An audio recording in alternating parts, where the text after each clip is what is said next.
This is a video about how to retire at the age of 55 with about $2 million in assets. Bit of a case study.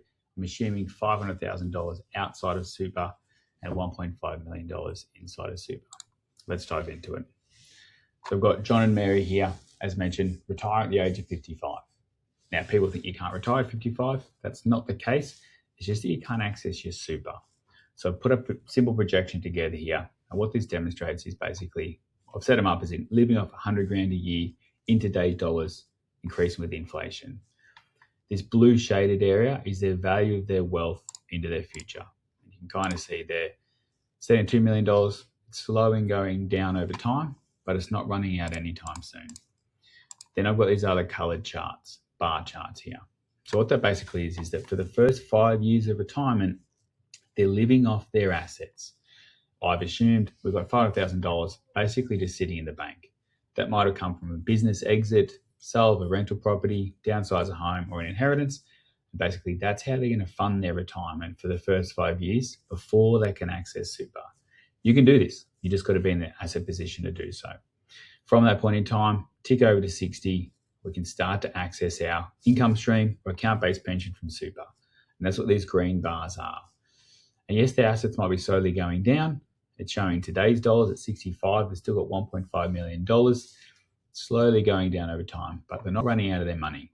They would be age pension eligible at 67, but it's actually showing that they'd have too much in assets to live off that. But later in life, they would likely be eligible for some of that. What does that look like from, say, a cash flow position, or how does it start to fit together? Basically, what's going to happen is, on this chart here, here's their 500 grand in cash and slowly going down. Basically, by the time they get to 60, that's going to be depleted. Their 1.5 million in super, that's still going to be invested and growing. So it's going to grow close to basically $2 million by the time they get to 60. What we'll then do is move from super into pension phase, and that's how they're going to start to live off their money. The super is still invested, it's still earning money every year, but they're probably taking out a bit more than what they're living off, which is perfect. That's what you want to be doing.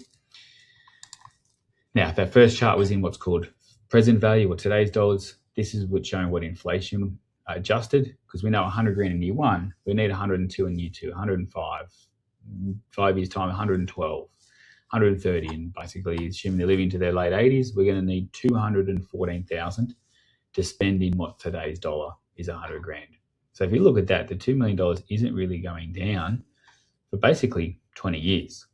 The buying power will go down, but the actual total asset balance isn't really going down. So what could they do if they wanted to? Well, I mean, I wouldn't be spending a lot less, because if they don't spend 100, if they only spend 80, the money's going to last. In fact, they're going to have too much minimum pension at certain stages of life. So I definitely want to be making sure that I'm maximizing life and retirement. Could they work for another 5 or 10 years? Yeah, they could. But depending if they can live off 100 grand a year, I'm assuming they own a home with no debt and be in that position. But vice versa, if they said, I want to live off 120 grand a year, could we do that? The graph's kind of saying no for two reasons. One is, well, they'd actually run out of money before they get to 60. And it's saying that they could go and borrow, maybe use some equity on home, and that's an option. That if they spend 120 grand a year, by the time they got to 60, they'd actually there'd be negative cash of 75. Which if they had it as a redraw, that might be comfortable. Take a big chunk out of super and clear it, which is what we're doing here. But it's kind of showing that the money maybe is running out into their mid-80s here. Now, they might not spend 120 the whole time, but they're actually getting some age pension earlier. In the other projection, they weren't getting it as early. So maybe even, again, customizing this, which is where personal advice kind of comes into it. It might be that they spend 120 and then later in life, they only spend 90. And that would actually work, and they're not running out of money well into the late 80s.